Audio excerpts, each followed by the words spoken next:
Thank you, Mr. Chairman. General Dempsey, welcome back. Let's talk about the situation in Egypt. There's been disagreement in Washington about the wisdom of continuing to provide assistance to the Egyptian military in light of recent events there. When I look at Egypt, I don't see very many Jeffersonian Democrats. But I believe the Egyptian military has acted with great professionalism and restraint throughout the 3 years of difficult transition since the 2011 ouster of Hosni Mubarak. I believe one of the primary reasons there's not been far more bloodshed and suffering during this time of transition is the support the United States has provided to Egypt through foreign military sales and military-to-military cooperation. In light of recent events, some have called for the end of these programs.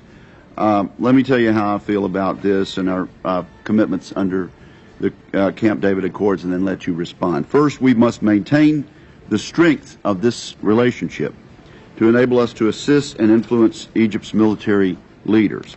Second, the United States would be short-sighted to overlook the return on investment we get from the Egyptian military. For example, Suez Canal transits for our carrier battle groups, intelligence cooperation, counterterrorism cooperation.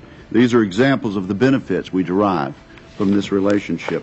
Third, the Egyptian military has played a stabilizing role during Egypt's transition. And fourth, our commitments under the Camp David Accords have yielded sustainable peace between Israel and Egypt. We must acknowledge Israeli Prime Minister Netanyahu's statement this weekend on Face the Nation that the Camp David Accords have been, quote, the cornerstone of peace between us and our neighbors, and it's also been the cornerstone of stability in the Middle East, unquote. General Dempsey, do you agree with me regarding the importance of military-to-military relationships as enablers of U.S. foreign policy?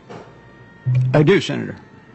And do you agree with me that we should continue to maintain and foster the strength of U.S.-Egyptian military relationship?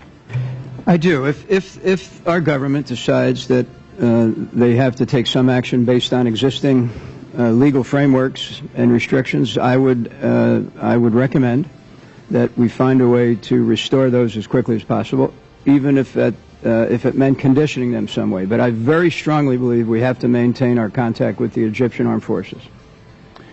And do you have any reason to believe, as some have feared, and as some fear now, that weapons and equipment that we provide to the Egyptians, or that we have provided in the past, have been used or will be used or would be used in ways that might eventually endanger the United States military or civilian personnel or United States interests? There's no indication at this point, Senator, that that would be a concern.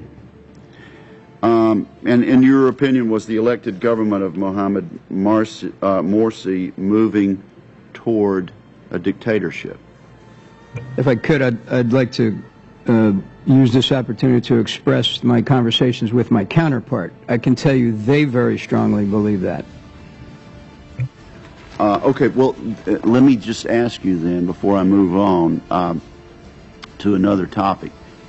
I made some pretty emphatic statements. Would you like to elaborate? I'll give you an opportunity to elaborate on what you've said about the relationship that we've had and the assistance and the sales that we've had with the Egyptian military. Thank you. It goes, my own personal experience with it goes back to when I commanded CENTCOM in 2008. And I can tell you that they have, they're a very strong partner of the United States, a very key nation in the region. As you put it yourself, we enjoy preferential passage in the Suez, dynamic overflight. They've committed to the Camp David Accords. The Israeli military considers the Egyptian military a strong partner. And so in my personal experience, which goes back now about 5 years, they are worth the investment.